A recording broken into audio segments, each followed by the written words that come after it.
Welcome to the Blogger Genius Podcast, brought to you by MiloTree. Here's your host, Jillian Leslie. Hello, friends. It is me, Jillian, serial entrepreneur, founder of Catch My Party and MiloTree.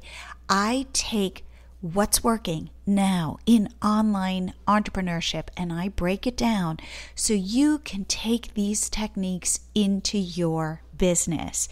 If you'd like to get an email from me once a week where I send you my 4 biggest takeaways from every podcast episode, please head to bloggergenius.com and sign up. It's like a cheat sheet every week so you can stay on top of what is happening now in online business. Again, head to bloggergenius.com and sign up. I would love you to be part of my community.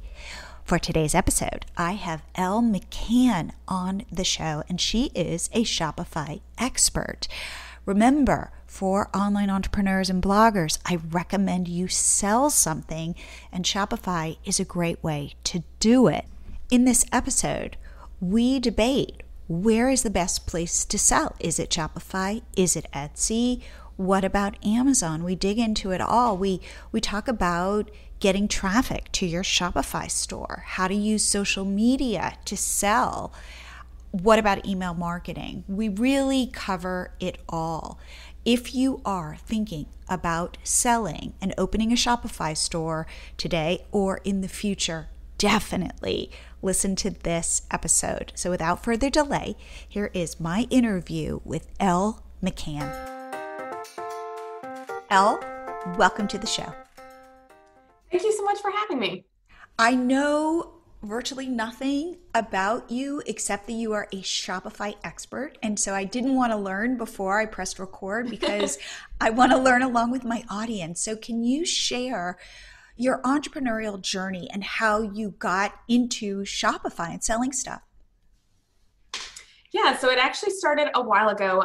I went to college for web development, and in college, I also was really interested in illustrations. So I started doing illustrations for wedding invitations. And at that time, I was really needing somewhere to sell my wedding invitations online and reach a broader audience. And I came across Shopify, and this was 10 years ago. So this was whenever it looked totally different than it does now, and it did not have all the bells and whistles that it had now. But still, I came across it and I instantly fell in love with the platform. And I built my wedding invitation business on the Shopify platform. And after doing so, I think the web design background in myself, I really just enjoyed the process and I wanted to build more e-commerce sites. So then I kind of just opened my web design business as well alongside the wedding invitations. And I started creating more e-commerce stores. And after a little bit of doing that, I then got certified as a Shopify expert. And I've been building Shopify sites for the last 10 years now. What does a Shopify expert mean? So it's kind of been discontinued a little bit now. They're not certifying anyone else new, but it was a process that you went through that you had to show that your code was really clean, that you knew the best e-commerce practices, marketing tips, things like that to really set your client up for success, and that you were going to be building the proper site that was going to be functioning correctly. And once you went through that certification process, you then got this kind of moniker of Shopify expert, and you were able to be listed on their directory site as well. Got it. Okay, so let's talk about Shopify versus Etsy.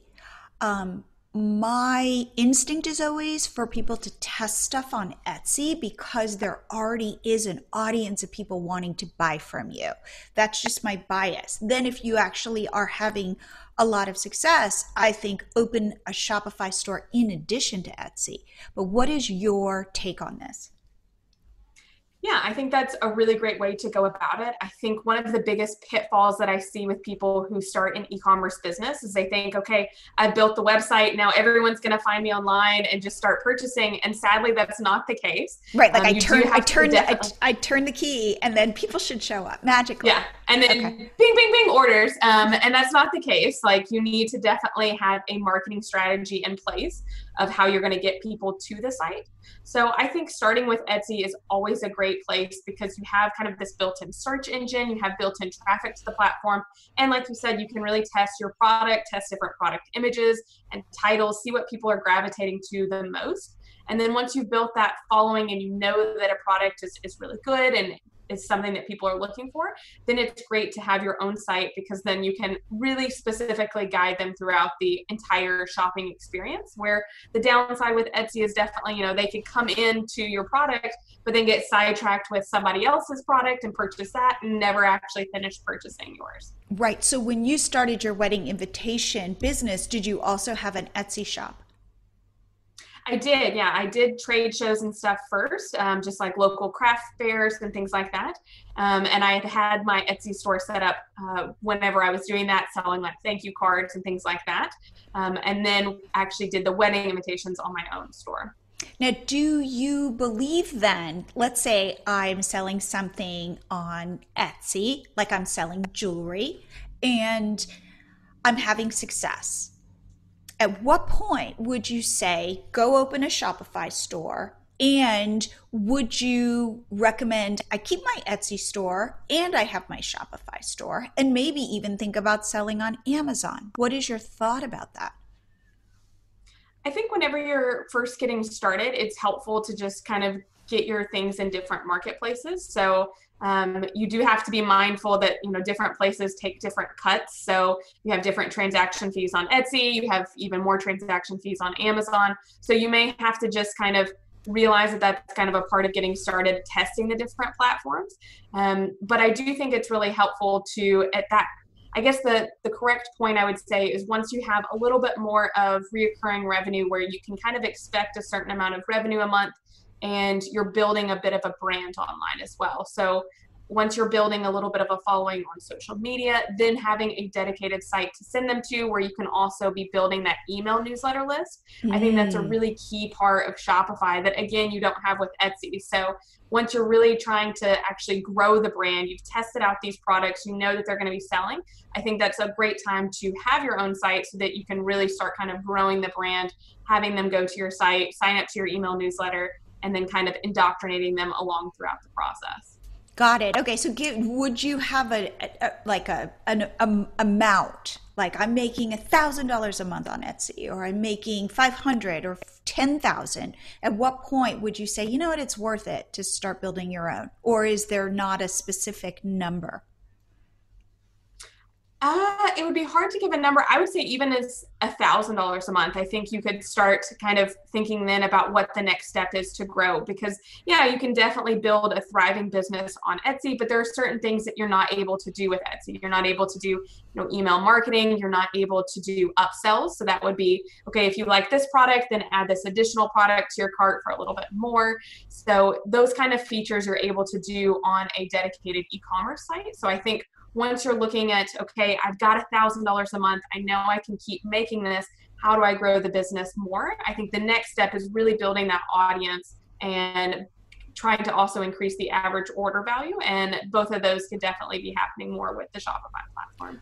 Okay, so let's talk about a Shopify. So let's say I've reached my $1,000 selling jewelry, I sell earrings, and I decide I'm ready to start a Shopify store. Walk me through the things I need to get in place to do that successfully.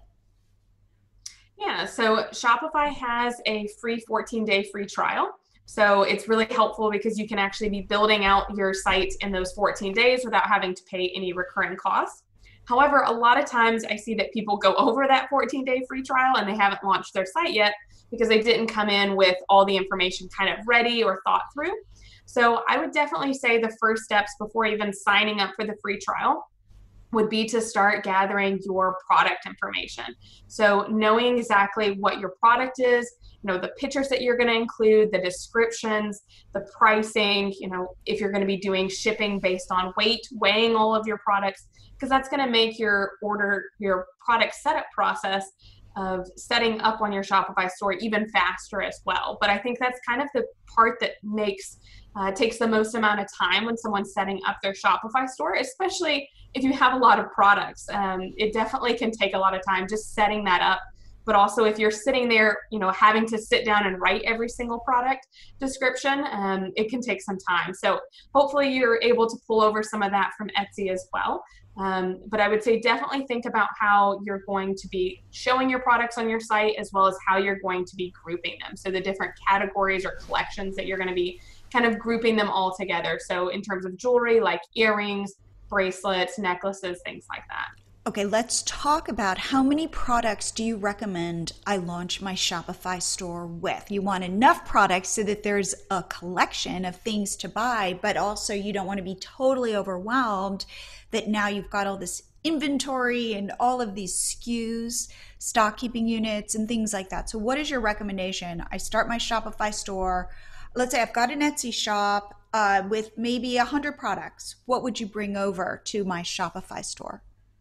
And 100 products is a lot of products. So go ahead. Yeah, that's a lot to get started. If you had 100 products on Etsy, I would say maybe bring over about 20 to get started with, and do the first 20 that are your best sellers that you know are going to be ones that your audience is looking for. Get those set up first on the site and build out the rest of your site. So the actual design and any additional apps you want to use.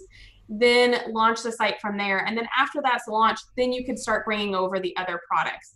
I think a lot of times also people feel like it has to be absolutely perfect and I have to get everything right before I launch, but then it can take a couple months and then you're in limbo for a few months and not making sales. So absolutely. I think definitely done is better than perfect in a lot of those cases. I teach this concept called B- work, because B- is above average, but it gets you putting stuff out there so that you can iterate.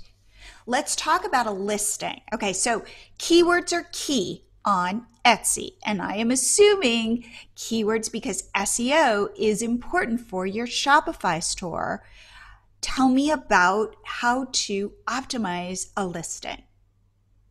Yeah, so on Shopify, each of your product pages, as well as your collections, your pages, so like your About Us page, FAQs, all of that has additional SEO information at the bottom of it that you can actually set up in the back end of Shopify. And you definitely want to be setting that up with keywords in mind. So the biggest thing I recommend is what Google calls long tail keywords. And so that would be, instead of saying, okay, let's say it's a pair of shoes, instead of listing these online and my keyword is black boots, like, yes, people are going to be searching for black boots, but that's going to have so many results and it's going to be really hard to list really high on the page for that. So instead, think of other descriptive terms that you could use. So like knee-high black women's boots or something like that. That's a lot more likely of what someone's going to actually be searching for, and not just so broad of a keyword that you're trying to reach everyone.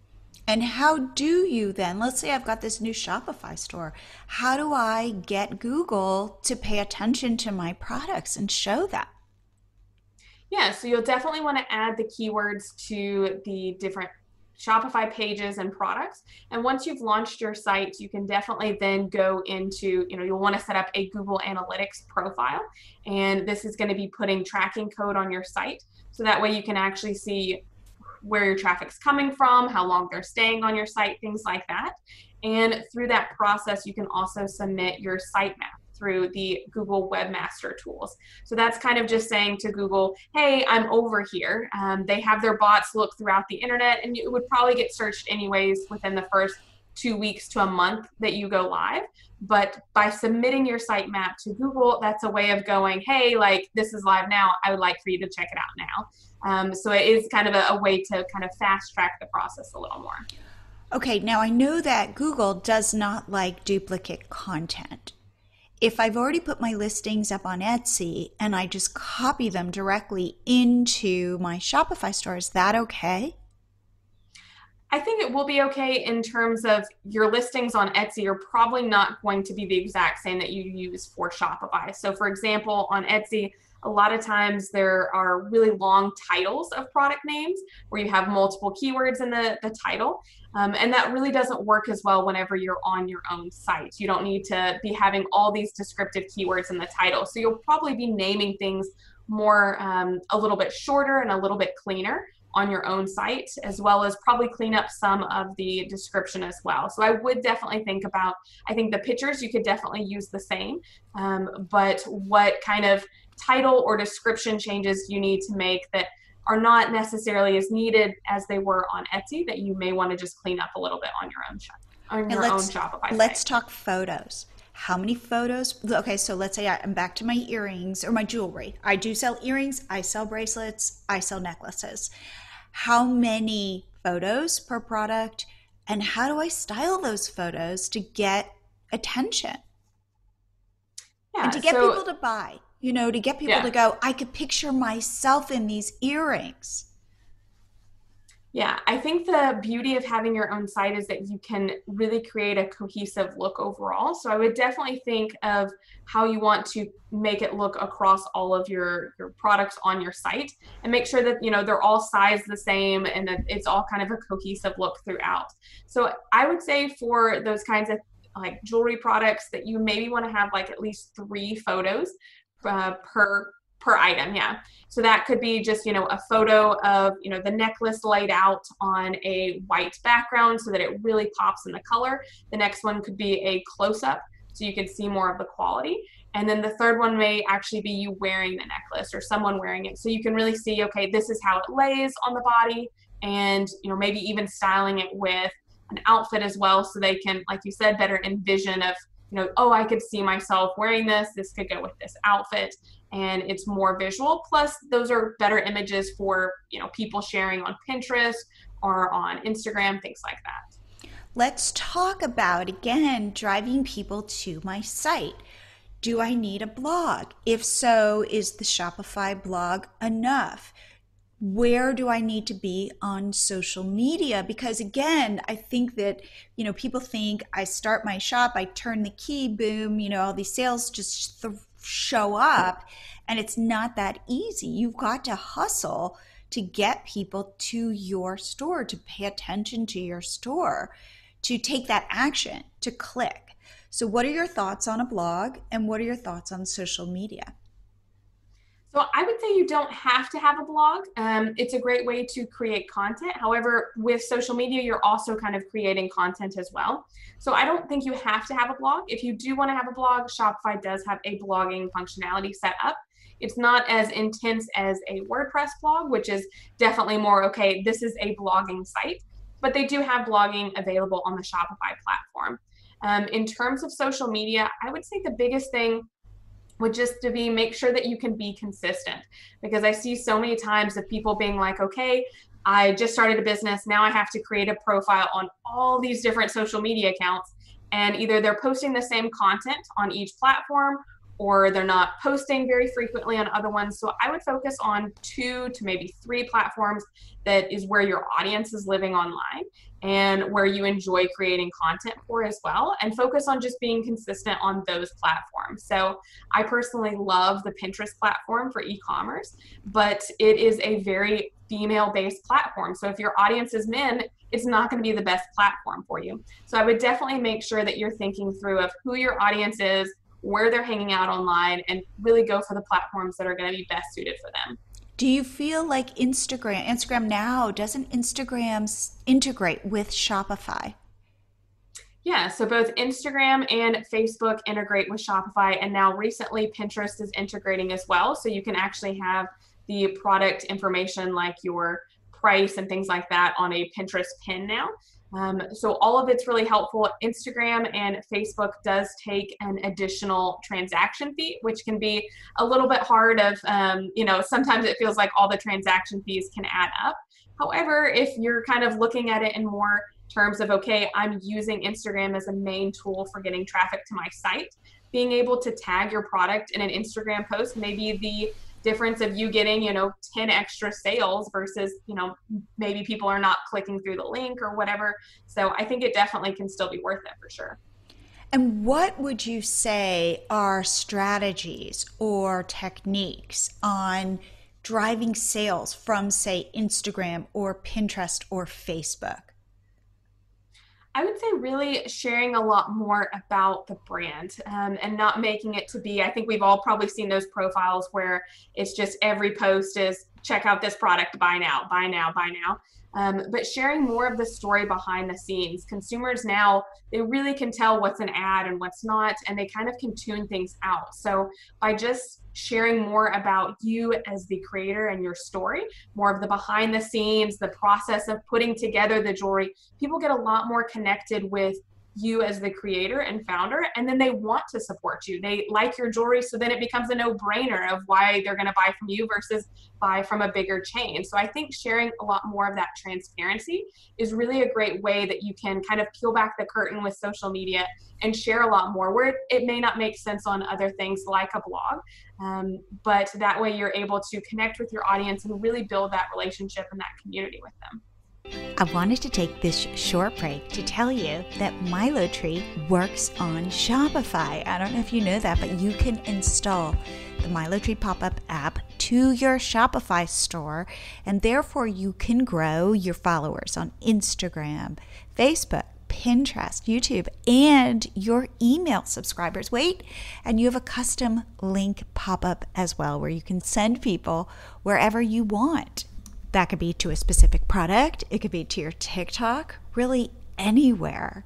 MiloTree can be installed on your WordPress blog with our WordPress plugin, and it can be installed on any site that you own that you can add JavaScript to. So if you have not tried MiloTree, please pause the episode, head to milotree.com, sign up. You get your first 30 days free. And again, we only want you to pay for it if you love it, if you see your followers and your subscribers growing automatically. So again, head to MiloTree and sign up. If you have any questions, reach out to me at Jillian@milotree.com. I love hearing from you. And now back to the show. Let's talk about email marketing. We coach, and today was our coaching group, and today was all about the importance of email marketing. And I know for e-commerce stores, especially Shopify stores, e-commerce is that email marketing is so fundamental for e-commerce. And I was saying to my coaching group today, I said, think about it. Think about the brand, the big brands, right? Container Store, only because these are the ones that like I'm on their email list. Container Store and CB2 and Lululemon, and and I get their emails, and the truth is, I buy off of their emails. Like I need to know that camo is a big deal in leggings right now at Lululemon. Like I didn't know that. And then all of a sudden I see this and I go, and I totally fall for it. And I'm like, camo? Oh my God, I don't have any camo. Maybe I need to buy these leggings. Now I didn't buy them, but I immediately, I think I opened that email yesterday. Therefore, I know it is incredibly important for big brands to get me on their email list. And so explain to me if I have you mentioned that the thing about Etsy is it's really difficult. You don't have access to people's emails, but on Shopify you do. So talk to me about that power and why you mentioned that up front. Yeah, so I think email marketing is the most powerful thing, even more so than social media, because you're actually getting permission of someone saying, yes, I want to hear more from you. Please tell me more about you and your business. And you're getting direct access to someone's inbox where you can be quickly skipped over on a social feed. So having that permission to contact someone is incredibly important. But I see so many times either businesses not prioritizing it or doing it incorrectly. I sign up for email newsletters all the time, and I see so many brands that are just every day sending a sale email and another email and another email that's just constantly trying to get people to buy. And again, you're kind of losing that connection. So I think the biggest thing with email marketing is that you can really build that brand and that connection with your audience. So having just a sign up on your site or a pop-up of some kind of incentive to get them on your list, whether it's a freebie of a, For jewelry, it could be a style guide of how to style stack necklaces for the fall or something like that, where you have your jewelry that you're pairing with instructions. But it could also be a discount code or something like that to incentivize them to sign up. But once you actually have them on your list, by providing value and really, again, sharing more of your story, I think is a great way to build that connection and that community with them. So I love to always talk about the kind of indoctrination phase of the first part of email marketing, because I think that's where a lot of people fall short. It's more, thanks for signing up for our email newsletter list. Here's our best sellers. And while that can be helpful of getting sales kind of more quickly, I think there's a huge opportunity, especially from individual creators, to share more about who they are, why they're creating this jewelry. When are you creating it? Are you creating it while your kids are asleep and you're doing this, to save money for their college education fund? Like, I want to know that. And I want to see you over there, having all your jewelry and your table set up. I think that is a really powerful experience. And that's where you can really succeed in the e-commerce space, is by building that brand and that community. Right. I was saying to my group today that when you get somebody on your list, it is like a relationship. And that moment when somebody says submit is the butterflies. Like, that's the, oh my God. So you need to take that opportunity to really get this person to get to know you providing value to them. But it's not like you just, get them on your list. And I was saying, and then, you put them in your RSS feed of blog posts and you're like nobody to them. Like, you want to go, you are special to me, and here is why. And I want to provide you lots of value, and I want to build this relationship with you. So it is like dating, and it is like the moment where somebody gives you their phone number, and it's like, oh my God, and so to treat that as really special in the beginning, to drip them emails that you can sell. I mean, this is my opinion. I'd love to know yours. Like, I think you can sell with those emails. However, it can't just be about the sale. What is your thought? Yeah. No, I agree. I definitely recommend, still asking for the sale at different times, but I wouldn't let that be your message every single email. And if you think about it like dating, like, no one ever wants to go on a date where the one person just talks about themselves the entire time and you never get to say anything. They never ask you any questions. Like, you would quickly be like, okay, bye, no second date, unsubscribe. And so instead, you really want to also think about, asking your audience questions. Like, they can sign up to your list. You can ask them questions of, okay, what kind of events are you looking for jewelry for? And actually have them click a link of, work, special events, everyday jewelry. And then based on what link they click, then they can be segmented into a different audience. So you can make sure that you're sending them the, information and the pieces of products that you have that are the most relevant to them. So that way, again, you're kind of fostering that relationship, and you're less likely to just kind of be skipped over in the inbox because they're not interested in what you're talking about.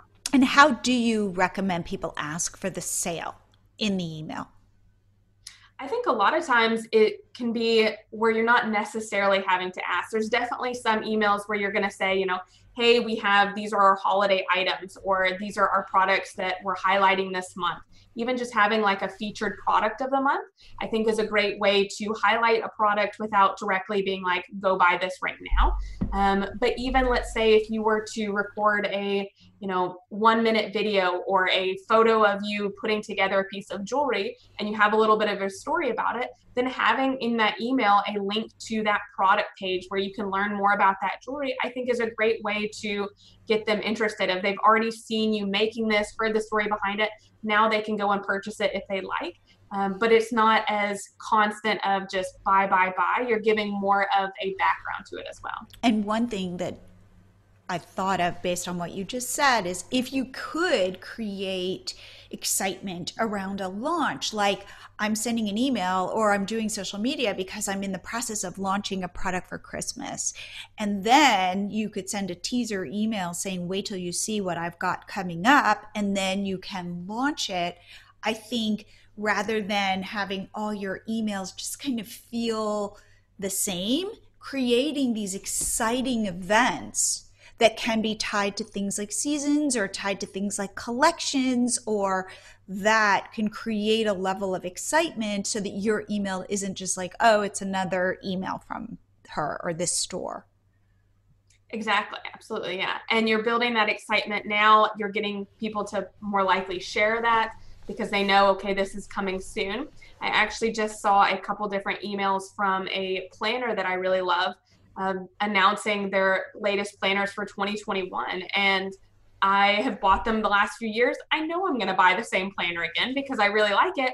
But they, were announcing it like a few weeks ahead of time, like sneak peeks of the new design.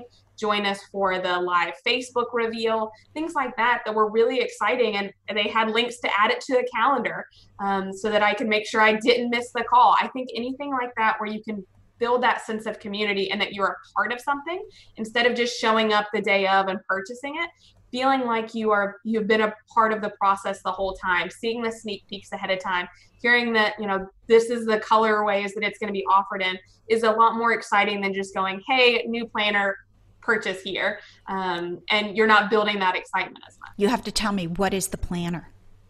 It's Emily Lay. So okay. I love all of her paper products. Is it L-A-Y? L-A-Y? L-E-Y. L-E-Y. Okay, I'm going to look it up after this. Now let's talk about, in terms of email service providers, who do you recommend people use? Because if they have an e-commerce store, because I know that there are certain email service providers that are great. They're more expensive, but they're great for e-commerce. So tell me your favorites. So I never know if I'm saying it right. My favorite one is Klaviyo. Klaviyo. Yeah. But I'm like, I don't think am I saying it right? I don't think you're saying it right. Only because I say Klaviyo too. I think it's, but then somebody just recently came on my podcast or talked to me somewhere and said that she was being featured on their blog and she called it, I don't know, not Klaviyo. So I think we're wrong, but I don't know the right if anybody knows the right pronunciation, email me. But I call it Klaviyo too. Okay. Yeah, that's my southern drawl, I think. For that one, for sure. I love it. So tell me, why do you like Klaviyo, whatever it's called, but we're going to call it Klaviyo. Why do you like Klaviyo?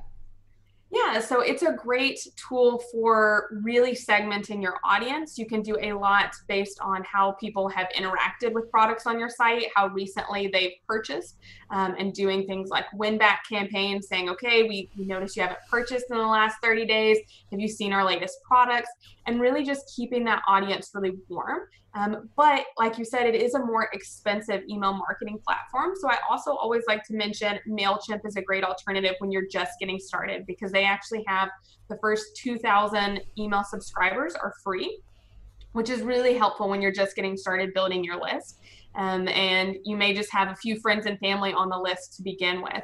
But just starting there, you can do some basic segmenting of your list in MailChimp.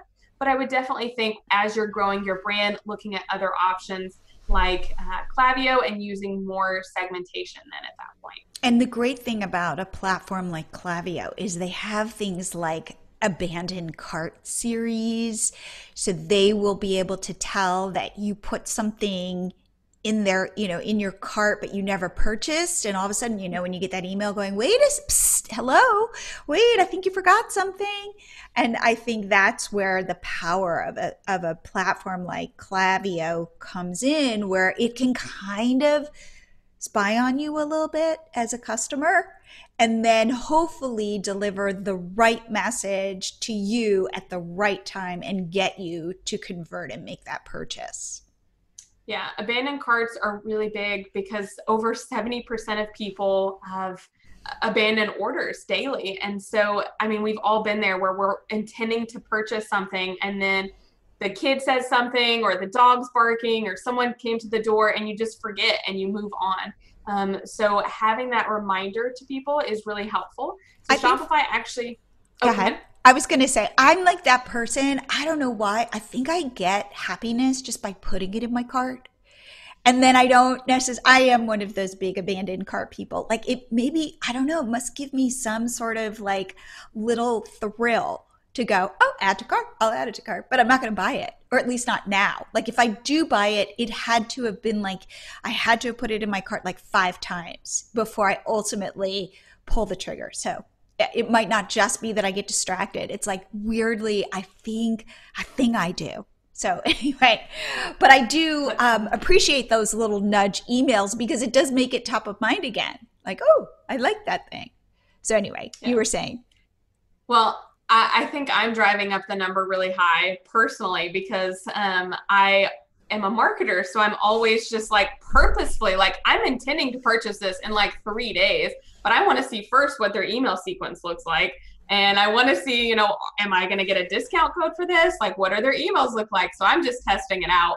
And probably the enemy of people like of bigger companies, but it's helpful to see what everyone else is doing, I think. Totally. You're like, are they really fighting for me? Like, how much do they love me? How much do they want this sale? Let's talk about coupons and discount codes. And I've heard they're a mixed bag. What is your thought about that? I think it's important to make sure that you use them really smartly and not always have people expecting to get a discount code.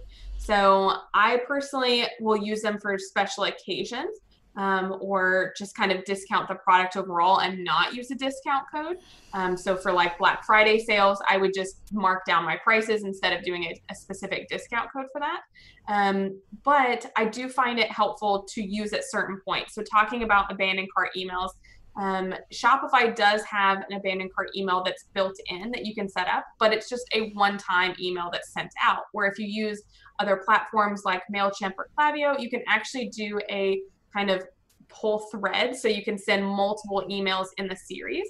So with abandoned cart emails, that is. And what I really recommend is that, you know, first email you say, oh no, you forgot something in your cart. No worries. We saved it for you. Like, go and finish your cart now. And then the second email, maybe a day or so later, if they still haven't purchased, just tell them more, like remind them again they have the product in their cart, remind them why you're different from your competitors and what is special about your brand, what's special about your products, and still not offering that discount code. And then by the third email, a few days after that, if they still haven't purchased, then I would just say another email that says like, hey, last like warning or whatever, that you still have this product in your cart. We would love to see you in this piece of jewelry. So here's 15% off for you. But I wouldn't necessarily start with the discount codes because I have seen so many people that literally as soon as you abandon something on their cart, an hour later, you're getting a 15, 20% off discount code. And I think you're kind of inadvertently training your customers to just expect a discount. So why would they ever pay full price if they can always get something for a discounted amount? Absolutely. But are you a believer in, I come to your e-commerce, I come to your Shopify store and there is a pop-up that says, hey, give me your email list and get 15% off your first sale. What's your thought about that? So I love pop-ups, but I think that they need to be used correctly. I've been to so many sites where you go to the site and you don't even know what they're selling yet. And then instantly you have a pop-up and it's like, why would I give you my email address when I have no idea what you're actually selling? So I think they need to be a little bit more delayed. And I think a discount is a great way to get people to first give you their email address. However, I also love doing more like free content as well, like style guides or recipe books, something that still relates to your product and your brand, but giving additional value as another way that they can get to know you more instead of just giving a discount code, I think is a great way, again, to keep building that brand. Got it. Now, Shopify is a platform that has plugins and has tools. It has an ecosystem.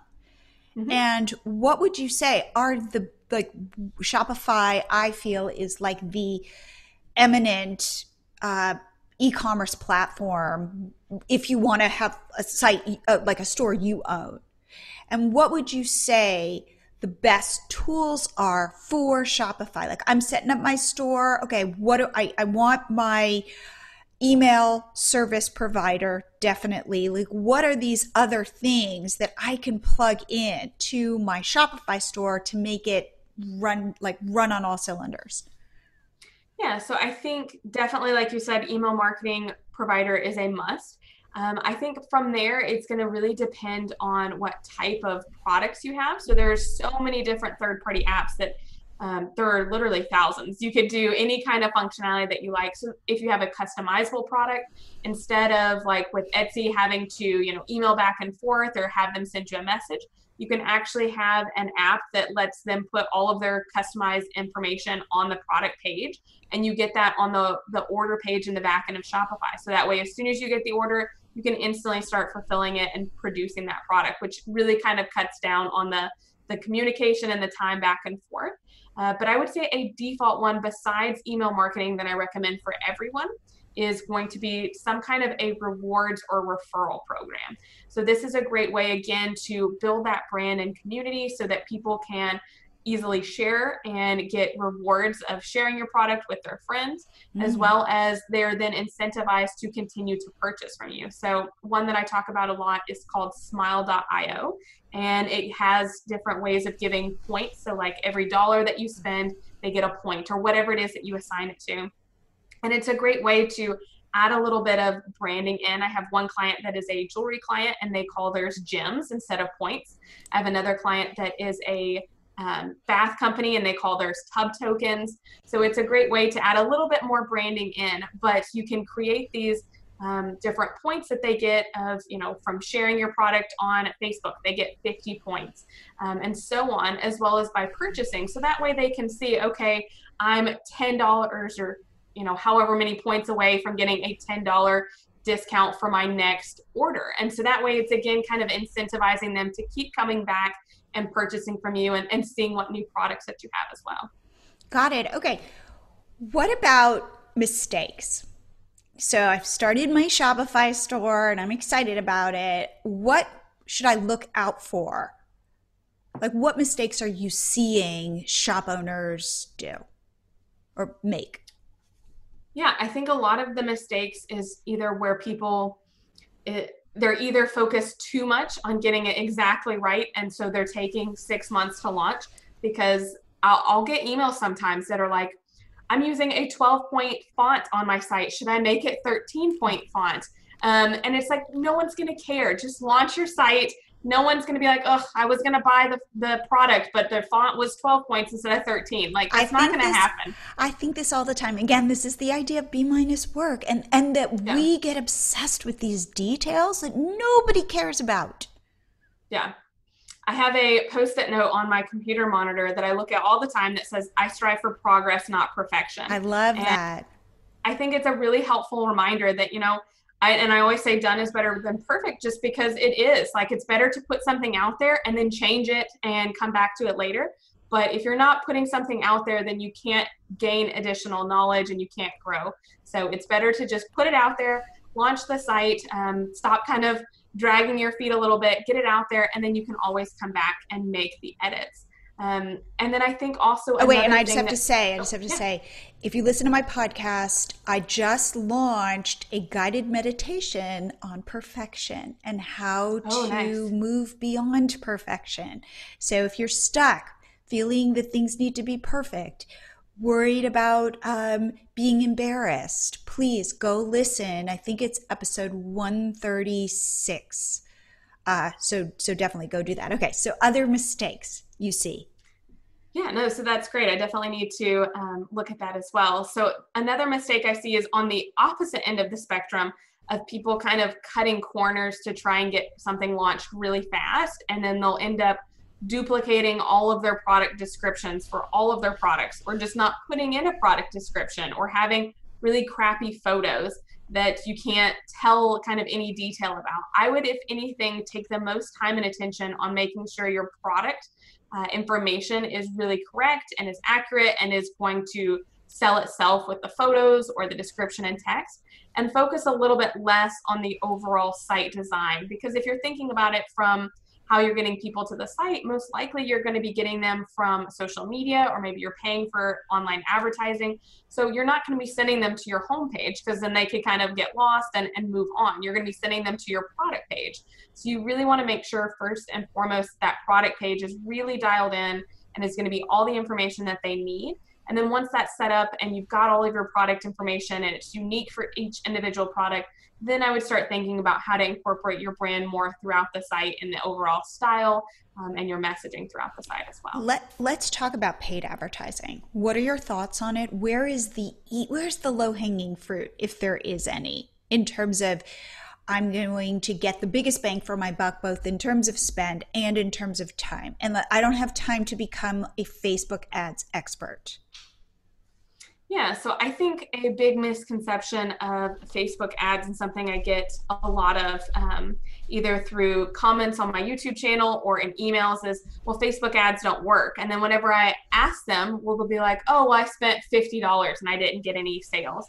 And it's like, okay, well, that's not a lot of money spent. So you didn't probably get to test your audience. You didn't test pictures or content yet. So you can't really tell that, they don't work after just spending $50. So I would definitely say to make sure that you have put aside some money for paid advertising and that you're expecting to not make a sale right away. You're going to have to do some testing your audience, testing your photos and your descriptions first before you're going to actually probably get some sales.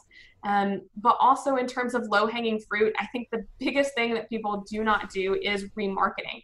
So on Facebook ads, so remarketing ads are easy to set up, and you can have that actually connect to your Shopify catalog. But that way, if someone's come to your site and they leave and didn't purchase from you, then you're instantly just showing them what they had viewed on the site and giving them the option of, hey, like, you liked this before, maybe you'd still like to purchase this. And a lot of times people aren't using that. So I think it's a huge key of, okay, if they came to your site and they didn't sign up for your email newsletter list and they didn't purchase, well, then they're kind of gone. Like, you're hoping that they may follow you on social media, but that may not happen. So using paid advertising to do remarketing, to try and get them your products in front of them again, I think is definitely kind of the low-hanging fruit across paid advertising on any platform. Got it. Okay, so my last question is, it's a lot being a e-commerce owner, shop owner, and you have to wear so many hats. You've got to create the product or find the product. You've got to create the listings. You've got to potentially take the photos. You've got to then push your content out on social media. You've got email marketing. You've got paid ads. Like, there are a lot of balls in the air. And again, you've got to be selling cool products. So how do you split this in terms of time? Yeah, I would definitely say entrepreneurship is one of the best things ever, but it's also one of the hardest, because a lot of times you are having to wear so many hats, especially when you're first getting started with e-commerce as well. Like, it kind of feels overwhelming because you feel like all the things need to be done at once. And that's where it can be kind of just too overwhelming sometimes, where I think people just put their hands up and say, you know what, never mind. Right. Like, I want to do is like make pretty jewelry, and get my girlfriends to buy it. Then all of a sudden I'm like, I'm going to start a Shopify store. And then all of a sudden now I've got all these things I've got to think about. Yeah. So I would work on your kind of phase one of your Shopify store first. So just kind of getting those 20 bestsellers out there, getting everything set up and connected. And then moving to actually promoting it more with social media. I would do that first and kind of get used to driving some traffic to the site.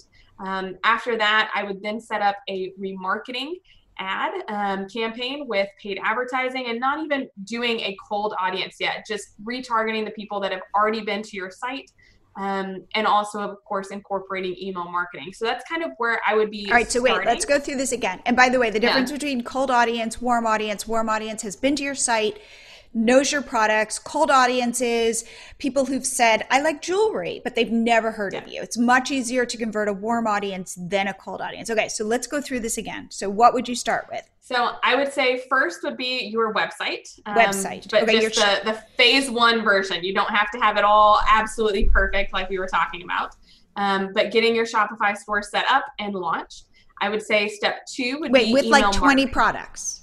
Yeah, with 20 products. You don't have to have it all set up. Just kind of get your 20 bestsellers, Or if you haven't been selling yet on Etsy, think of what your 20 best sellers will probably be, and get those set up first. Okay. Instead of trying to put all your products up there at once. Okay. Second, I would do email marketing and make sure that once they do come to your site and sign up for your email list, that you do have some emails set up and going for them. Okay. Third, I would then focus on organic traffic through social media and start building up your brand and your audience through there, and actually be directing them to your site and your products, and hopefully they'll be signing up for your email newsletter list. And then after that, I would be doing the remarketing ads as number 4. So having that kind of be your first foray into paid advertising, of just retargeting the people that have already been to your site. And then I think after that, you're going to really start, after those 4 steps, you're going to start seeing, okay, what's working, what's not working, what do I need to spend more time into? Because then maybe you'll realize, wow, I'm getting a lot more conversions from my email marketing campaign, so I need to be spending more time in email marketing. Or maybe you're looking at your Google Analytics and you're saying, wow, okay, I'm getting a ton of traffic from Instagram, but no one's really coming from Pinterest. So now I need to spend more time on Instagram versus Pinterest. So I think once you kind of get started, you're going to realize very quickly how people are finding you and what you need to do on your site to really take it to the next level and continue building your business. Got it. And then what about product development? Yeah, I think that's something that always needs to be I'm a jewelry. kind of I make jewelry. When do I make my jewelry? Yeah, that's always something that needs to be worked on, of course, in terms of order development, and fulfillment, as well as just listening to your audience and seeing what they're requesting. Definitely, if you have a seasonal product like jewelry, there's definitely certain colors that work with certain seasons and different styles. So that's definitely something that I guess, yes, also needs to be added into the mix as well.